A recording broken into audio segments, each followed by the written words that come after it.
મોતીભાઈ ભગાભાઈ રતનપુરકર સરપંચ, તમામ સંખેડા તાલુકાના સરપંચ ભાઈઓને કહેવા માગું છું કે આવાસોનું લિસ્ટ દરેક તલાટી સાહેબ પાસે આવી ગયું છે અને તમે જોઈ લેજો. ના જોયું હોય તો જોયા પછી તમે એનો અભ્યાસ કરજો કે આપણા ગામમાં કેટલી યાદી હતી ને કેટલી આવી છે ને કેટલા કાચા ઘર રહી ગયા છે.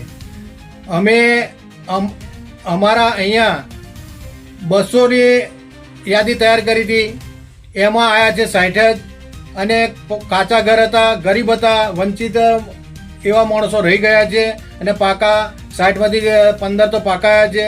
એટલે તમામ સરપંચોને કહેવા માગું છું કે સોમવારે 11 વાગે આપણે તાલુકા પંચાયત ટીડીઓ સાહેબને આવેદનપત્ર આપવાનું હોય. એનું કારણ કે ગુજરાતનો મુખ્યમંત્રી ભૂપેન્દ્ર પટેલ સાહેબ, હર્ષસંઘવી સાહેબ અને વડાપ્રધાન મોદી સાહેબ એ સૌનો ગરીબોનો બેલી છે. અને એમને વડાપ્રધાન મોદી સાહેબે કીધેલું છે કે 2027 લગી મારો કોઈ ગરીબ ઘર વગરનો ના રહી જાય.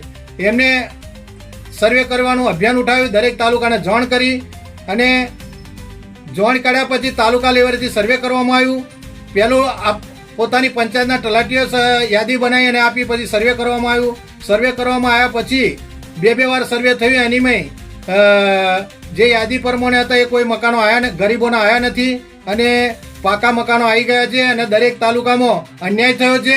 એટલે દરેક સરપંચોને કહેવા માંગુ છું કે ભાઈ મને સાથ સહકાર આપજો અને આપણે સાચી દિશાએ ચાલવાનું છે.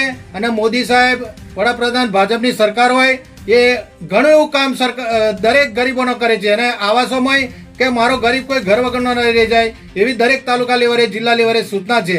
પણ સર્વે કરવા અને મારા 3 મુદ્દા છે કે અમારે જે આવાસો ગરીબોના કાચા ઘર રહી ગયા છે એ પાછા સર્વે થવા જોઈએ અને જેને સર્વે કર્યું છે એ જે સર્વે કરવાવાળા અધિકારીઓ, તલાટીઓ જે કહે એ સસ્પેન્ડ થવા જોઈએ એવી અમારી માગણી છે. એટલે અમે સોમવારે 11 વાગે તાલુકા પંચાયતે ટીડીઓ સાહેબને આવેદનપત્ર આપવા જવાનું હોય તો સંખેડા તાલુકાના તમામ સરપંચ ભાઈઓને કહેવા માંગુ છું કે તમારા ગામમાં તમને ખબર ના હોય તો તલાટી સાહેબ પાસે યાદી આવી ગયેલી છે, તમે જોઈ લેજો. અને યાદી જોયા પછી તમને ખબર પડશે કે મારા 50 3 જ કમ આવ્યા. એવા ઘણા પંચાયતોમાં બન્યું છે, સંખેડામાં બન્યું છે, મારા દિવારીપુરામાં બન્યું છે, કોટિયામાં બન્યું છે, મુભિયામાં, દરેક ગામોમાં મારે અન્યાય થયો છે. તો મારા ગામની અંદર 200 માંથી 60 આવ્યા છે, એમાં 15 તો પાકા આવ્યા છે. તો આ કોના કહેવાથી આ સર્વેમાં આવું આ કામ થયું છે?